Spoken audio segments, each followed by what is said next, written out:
Good afternoon, guys, from Melbourne, Victoria, Australia again.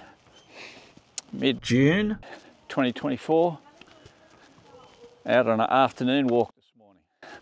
So I just want to start off this video by thanking all the people that have subscribed to me lately and put comments on my last half dozen videos. Had lots of people writing comments, which is great.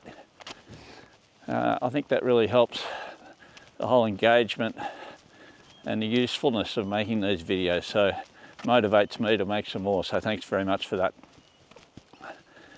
So today I want to do a video about touching on 9 reasons why it's a good idea to stay in Melbourne, continue to keep working and retire here eventually. I don't know when that would be, but continue to do that. And reason number one is because I was born and bred in Melbourne. I'm very familiar with the city, the whole the rhythm of the city. I know lots of people here, got a network, both professionally, work-wise, and also socially, family. So that's the biggest benefit of staying in Melbourne. Number one reason is just being familiar here. I know exactly how things work. I know all the good places to go in Melbourne, but mainly it's the people, both family and, as I said, professionally, socially, everything. So that's the number one reason. So the second reason is job security. So I know that if I stay in Melbourne, I can keep working basically for as long as I want. There are some people around here that keep coaching tennis part-time, you know, until they're in their 80s. They've built up a very loyal customer base and people trust you, so they want you to keep providing that service to them, for them. So I know that if I stay in Melbourne, I can keep coaching tennis as much or as little as I like. Now, even now, if I wanted to coach 40 hours a week, I could. I'm not that motivated to do that, but I could do that. So that's reason number two. So the third reason is the quality healthcare in Australia. You know, it's very well known for its quality healthcare. I know that if I stay here and I get sick as I get older, I'm going to get looked after, and the healthcare is very good in Australia. I've got no issues with that at all. So the next reason is the culture in Melbourne and the sports scene. Like, I love the footy here. You got the tennis, you know, they've got the Grand Prix. Sports, Melbourne is known as being the sports capital of Australia. So everybody is sports crazy here, they love it. And that's how I was brought up. So that's another big benefit of staying in Melbourne as I get older. Another one is the coffee culture. Again, Melbourne's known for its coffee culture. We've got coffee shops everywhere, and a lot of really good ones too.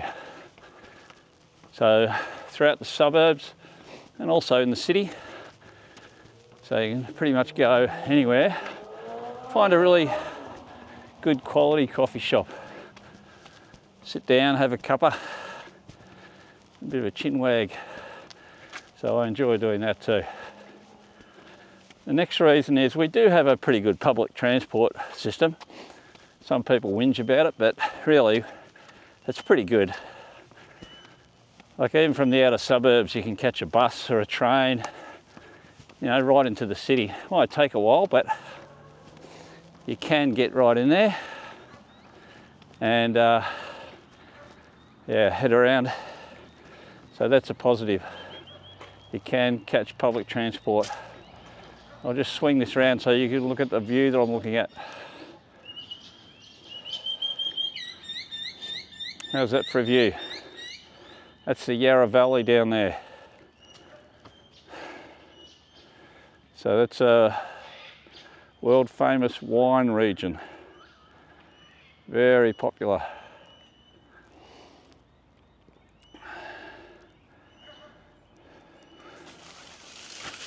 As you can see, it's a great afternoon. I might put in a couple of photos that I took this morning. It was very cold on the negative. Just up the road from where I am, maybe 15 minutes up the road, it actually got down to -4 this morning. So when I got up, turned on my phone, it was -1, but not far up the road it was -4. So it's the coldest morning here in Melbourne that we've had for 3 years. And tonight, or tomorrow morning, it's meant to be even colder again. So stay tuned and I'll update you on that tomorrow morning. So as I said, because I grew up in Melbourne, I have got a lot of connection to the community here, and I know how everything works. So if I stay here, it's going to be very easy in that regard. But the biggest reason obviously is family and friends. So by staying here, you're close to your family and your friends that you've known for a long time. So they're the biggest reasons why, biggest benefits of staying in Melbourne. And I eventually cut back and, you know, look to retire. But I guess if I do stay in Melbourne, I've got to keep working definitely, because the cost of living has gone up here a lot in the last 10 or 15 years, and there's no way that I can afford just to stop working, so I'd have to continue to work for as long as I possibly can. So it's just a matter of how much work I do. So they're the reasons why it's a good thing to stay in Melbourne and keep working and retire here eventually. And as I said, I don't know when that would be. Now I want to talk about the top reasons and the benefits of looking at retiring somewhere in Southeast Asia, either Thailand, Malaysia or Vietnam. And I've done a couple of videos about this topic, and you get lots of different opinions on it. Some people say it's fantastic, get on over here, you'll love it, it's great. And other people say, oh no, definitely not go over there, it's not good. But you do hear a lot of positive stories from people that have been over there for a long time, that's for sure. So I want to touch on 10 reasons, 10 good reasons why it might be a good idea to retire over in Southeast Asia, and definitely move over there earlier than just staying here and just keep working. All right, so let's touch on those. So the number one reason why you'd look at doing that, heading over to Southeast Asia and retiring early, is the cost of living. So the cost of living is definitely way cheaper than staying in Melbourne. So my Aussie dollars that I've saved up would go a lot further in Southeast Asia, in Malaysia, Thailand or Vietnam, each one of those, and probably quite a few other Southeast Asian countries, but I've been specifically looking at those three. So that's the number one reason. Like accommodation, you can pick up, or if you wanted to rent, you know, you can rent a really nice 1-bedroom condo in each of those three places that I spoke about: Malaysia, like Kuala Lumpur and other parts of Malaysia, Thailand, Jomtien, where I spent a month at the start of this year. Workinh is looking very appealing, and Vietnam, I've been looking a lot at Da Nang and Nha Trang, those two cities, beachside cities. Looks like a very nice style of life. You can get really good accommodation for, you know, you could rent a nice 1-bedroom apartment, for a modern apartment with all the amenities you need, for you know, well under 500 Australian dollars a month, closer to probably 350 Australian dollars a month. And there's no way you could do that here. And that price is going to continue to go up a lot quicker in Australia, in Melbourne, than it is over there, that's for sure. So the second thing, which is really appealing, is the warmer climate. Much warmer over there. So this morning got down to -4 not too far away from where I am here, in the outer eastern suburbs. I rolled over and looked at my phone and it was -1 this morning at 7:30 this morning. So this morning is the coldest morning we've had in the last 3 years, and the weather report is it's going to get even colder tonight. And I think as you get older, you struggle a bit more with the cold weather.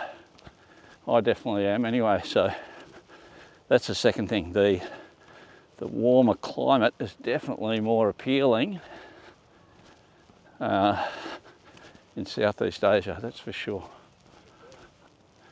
The next thing is the culture and the history over there.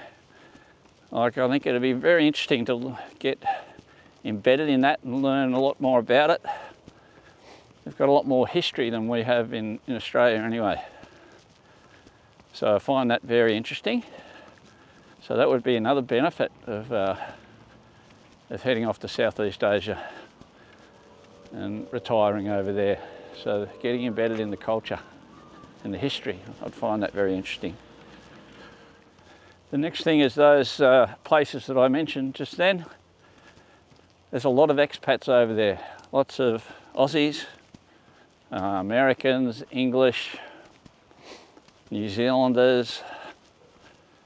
So a lot of people that are, I guess, similar to me and similar to Aussies go over there and have retired over there. So there's a big expat community in all those places. So if you wanted to spend a bit of time with people that are similar to yourself, you've got that opportunity to do that if you want to, which is a positive, because I think I would find it hard if I went to a place and there was absolutely no expats over there. So I think it's always good to be able to catch up with people that are similar to yourself. Just on that, like I've travelled a lot. I was checking it out before. I've been to over 30 countries in the past. I started travelling when I was 19, off and on. I'm 61 now, so I have travelled to a lot of places, and I am, very familiar with overseas cultures and different ways people live, etc. But it's always good to catch up with expats when you're away. Also, the 3 countries that I mentioned are all quite well known for their healthcare systems. They're all very modern healthcare systems, so that's another positive. And the healthcare systems are much cheaper over there compared with Australia. So as long as you've got insurance, which you've obviously got to have, but yeah, lots of the healthcare procedures and so on that you need as you get older are much cheaper in Southeast Asia than they are here. And most of their doctors have been trained in Western countries. So, they go off to the US or they come to Australia or UK and they get trained up, and then they go back to their local country or their country of birth usually. So yeah, I've got no fears about the healthcare system in Southeast Asia at those major destinations. The other thing is the visa requirements. There's lots of information about the visa requirements, and it seems that the Southeast Asian countries are sort of competing with each other to try to get the best visa options for the Westerners, because they want them to come over and stay in their countries, because they bring dollars and help with their economies. So I know Thailand's just updated some of their visa rules, and Malaysia and Vietnam have both got pretty good visa requirements. So there's lots of information about that online. So I'll continue to do more research to make sure that I know exactly what the lay of the land is there. But as I keep saying, so I'm just walking up a bit of a hill here, that's why I'm puffing. It's my second time I've walked on this walk today, so it's good. Yeah, so the visa requirements, that's really important you get that right. I know that.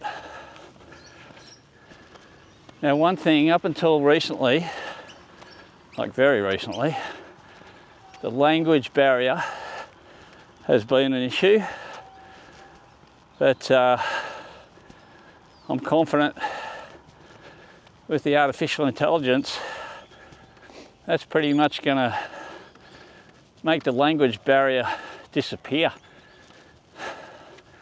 even within the next 6 months. Now you're going to speak, I'll speak English, it'll translate it 1 second later into Thai or Vietnamese or Malaysian, depending on where I am. And then if a local speaks their local language, any one of those 3 languages, it'll get changed to English and then spoken out aloud within 1 to 2 seconds. Like I've had Google Translate for a while, but it's moving so fast.